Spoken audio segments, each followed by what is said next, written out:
सभी भाइयों को नमस्कार।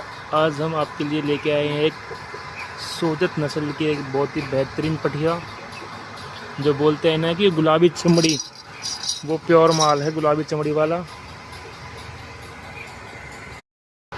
ये पार्ट करीब 1 से 1.5 महीने के अंदर बच्चे देगी और ये आपको केवल 14,000 रुपये की में उपलब्ध हम इसको करवा देंगे।